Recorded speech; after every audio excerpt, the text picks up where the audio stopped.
একটি প্লাস্টিকের জগ থেকে নিয়মিত বছরের পর বছর যদি পানি পান করেন হতে পারে মারাত্মক তিনটা রোগ। কারণ হচ্ছে এই প্লাস্টিকের জগের মধ্যে থাকে বিসফেইলান এ কেমিক্যাল পদার্থ এবং ফ্যাথেলাইটস, যা আপনার শরীরে তিনটা রোগ সৃষ্টি করার জন্য যথেষ্ট। এক নাম্বার যে সমস্যা হবে প্লাস্টিকের জগে পানি পান করলে সেটা হচ্ছে হরমোনের সমস্যা সৃষ্টি করবে। এর কারণে আপনার তিনটা সমস্যা হবে। এক নাম্বার হচ্ছে আপনার ছেলে মেয়ে না হওয়ার সম্ভাবনা বেশি, অর্থাৎ বন্ধ্যাত্বজনিত সমস্যা।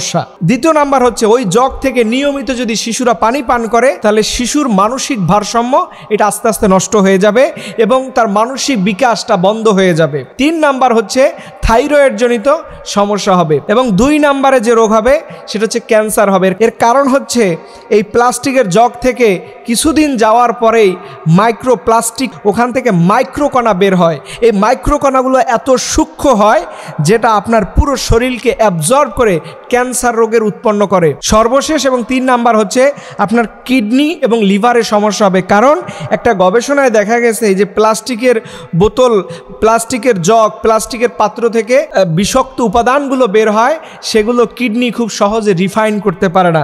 কারণ কিডনির জন্য প্রাকৃতিক জিনিসটা অর্থাৎ প্রাকৃতিক যে পানিটা থাকে সেটা খুব সহজে সে নিঃসরণ করতে পারে, কিন্তু তার কাছে যখন এই জাতীয় কেমিক্যাল প্লাস্টিক আছে সেটাকে সে রিফাইন করতে পারে না। এই কারণে আস্তে আস্তে দেখা যায় যে একজন মানুষ কিডনি রোগে আক্রান্ত হয়ে পড়ে। এখান থেকে বোঝা যায় যে আমরা আমাদের শরীরের ব্যাপারে সতর্ক হই না এবং এখনকার সময়ে এই যে বাচ্চা হয় না, শিশুদের মানসিক বিকাশের সমস্যা এবং শিশুদের বিভিন্ন রকমের রোগ বালাই এবং ক্যান্সার রোগটা তো কমন হয়ে গেছে।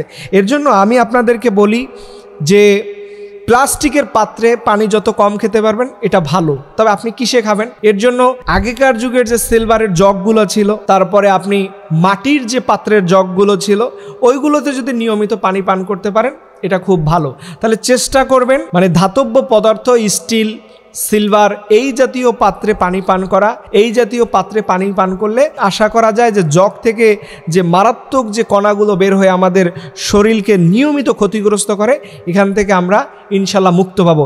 এর জন্য আমি আপনাদেরকে অনুরোধ করে বলবো এটা হেলায় খেলায় নিয়েন না। আজকে মাত্র 100-150 টাকা দামের একটা জগ আমরা চেঞ্জ করি না, বছরকে বছর পানি খেয়ে যাচ্ছি।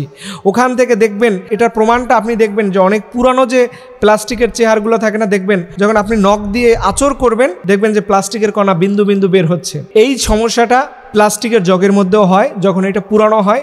এর জন্য অবশ্যই চেষ্টা করবেন, আপনার স্বাস্থ্য আল্লাহর পক্ষ থেকে দেয়া আল্লাহর সবচেয়ে বড় একটি নিয়ামত। সো এই নিয়ামতকে কাজে লাগান। আল্লাহ সুবহানাহু ওয়া তাআলা তিনি যেন আমাদের সবাইকে এই আমলগুলো বেশি বেশি করা তৌফিক দান করে। সকলে আমিন।